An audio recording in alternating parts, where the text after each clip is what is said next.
Friends, ಎಲ್ಲರಿಗೂ ನಮಸ್ಕಾರ. ಅಪೂರ್ವ ಅಡುಗೆ ಚಾನಲ್ಗೆ ಸ್ವಾಗತ. ಇವತ್ತಿನ ರೆಸಿಪಿ ಯಾವುದಂದರೆ ಮಾವಿನಕಾಯಿ ಚಟ್ನಿ. ತುಂಬ ಸಿಂಪಲ್ ಆಗಿರುತ್ತೆ. ಅದನ್ನು ಹೇಗೆ ಮಾಡೋದು ಅಂತ ನೋಡೋಣ ಬನ್ನಿ.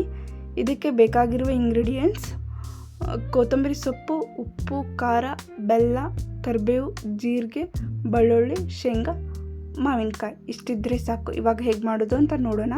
ಒಂದು ಮಿಕ್ಸಿ ಜಾರ್ ತೊಗೊಂಡಿದ್ದೀನಿ. ಒಂದು ಮಾವಿನಕಾಯಿನ ಸಣ್ಣದಾಗಿ ಹೆಚ್ಚಿ ತೊಗೊಂಡಿದ್ದೀನಿ ಇಲ್ಲಿ.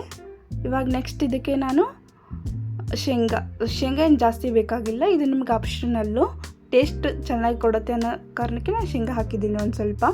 ಇದಕ್ಕೆ ಮತ್ತು ನೆಕ್ಸ್ಟು ಒಂದು 4 ಎಸಳು ಕರಿಬೇವು ಹಾಕಿದ್ದೀನಿ. ನೆಕ್ಸ್ಟ್ ಇದಕ್ಕೆ ನಾನು ಸಿಪ್ಪೆನೆಲ್ಲ ಚೆನ್ನಾಗಿ ತೆಗೆದುಬಿಟ್ಟು ಒಂದು 10 ಪೀಸಷ್ಟು ನಾನು ಬೆಳ್ಳುಳ್ಳಿ ಹಾಕ್ಕೊತಿದ್ದೀನಿ. ನೆಕ್ಸ್ಟ್ 2 ತುಂಡಷ್ಟು ಬೆಲ್ಲ ಹಾಕ್ತಿದ್ದೀನಿ. ಸ್ವಲ್ಪ ಸಿಹಿ ಕೊಡಲಿ ಅಂತಷ್ಟೇ. ಒಂದು 1/4 ಸ್ಪೂನಷ್ಟು ಜೀರಿಗೆ ಹಾಕ್ತಿದ್ದೀನಿ. ಇವಾಗ ನೆಕ್ಸ್ಟ್ ಇದಕ್ಕೆ ನಾನು ಒಣ ಖಾರ ಪುಡಿನ ಯೂಸ್ ಮಾಡ್ಕೊತಿದ್ದೀನಿ. ನೀವು ಬೇಕಂದರೆ ಹಸಿದು ಮೆಣಸಿನ್ಕಾಯಿ ಇರುತ್ತಲ್ಲ, ಅದು ಸಹ ಯೂಸ್ ಮಾಡ್ಕೋಬೋದು. ಆ ಚಟ್ನಿನೂ ಹೇಗೆ ಮಾಡೋದು ಅಂತ ನಾನು ಇನ್ನೊಂದು ವಿಡಿಯೋದಲ್ಲಿ ನಿಮ್ಗೆ ಹೇಳ್ಕೊಡ್ತೀನಿ. ಇವಾಗ ನೆಕ್ಸ್ಟ್ ಇದಕ್ಕೆ ನಾವು ಉಪ್ಪು ಹಾಕ್ತಿದ್ದೀನಿ. ಸ್ವಲ್ಪ ಉಪ್ಪು ನೋಡ್ಕೊಂಡು ಹಾಕ್ಕೊಳ್ಳಿ.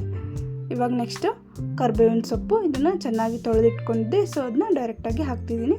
ನೆಕ್ಸ್ಟ್ ಇವಾಗ ಒಂಚೂರು ನೀರು ಹಾಕ್ತಿದ್ದೀನಿ. ಭಾಳ ನೀರು ಹಾಕೋದೇನು ಬೇಡ.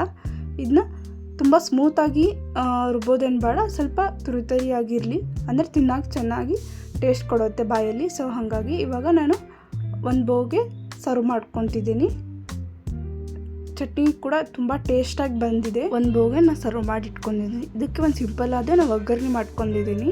ಸ್ವಲ್ಪ ಎಣ್ಣೆ, ಜೀರಿಗೆ, ಸಾಸಿವೆ, ಉದ್ದಿನಬೇಳೆ, ಕರಿಬೇವು ಹಾಕಿಬಿಟ್ಟು ಒಂದು ಚಿಟಿಕೆಯಷ್ಟು ಹಿಂಗೆ ಹಾಕಿ ಒಗ್ಗರಣೆ ಹಾಕ್ಕೊಂಡಿದ್ದೀನಿ. ಇದು ನಿಮಗೆ ಆಪ್ಷನಲ್ಲು. ಇವಾಗ ನೋಡ್ತಿರ್ಬೋದು, ಸಖತ್ ಟೇಸ್ಟ್ ಆಗಿರುವ ಮಾವಿನಕಾಯಿ ಹುಳಿ ಚಟ್ನಿ ರೆಡಿಯಾಗಿದೆ. ಇವತ್ತು ಮಾಡಿರುವ ಮಾವಿನಕಾಯಿ ಚಟ್ನಿ ನಿಮಗೆಲ್ಲ ಇಷ್ಟವಾಗಿದ್ದರೆ ನೀವು ಕೂಡ ಟ್ರೈ ಮಾಡಿ. ನಿಮ್ಮ ಅನಿಸಿಕೆಯನ್ನು ಕಮೆಂಟ್ ಮಾಡಿ ಹೇಳಿ. ಮತ್ತಷ್ಟು ಈ ಥರ ರೆಸಿಪಿಗೋಸ್ಕರ ಅಪೂರ್ವ ಅಡುಗೆ ಚಾನಲ್ ಸಬ್ಸ್ಕ್ರೈಬ್ ಮಾಡಿ, ಶೇರ್ ಮಾಡಿ, ಲೈಕ್ ಮಾಡಿ. ಈ ವಿಡಿಯೋ ನೋಡಿರುವ ಎಲ್ಲರಿಗೂ ಧನ್ಯವಾದಗಳು.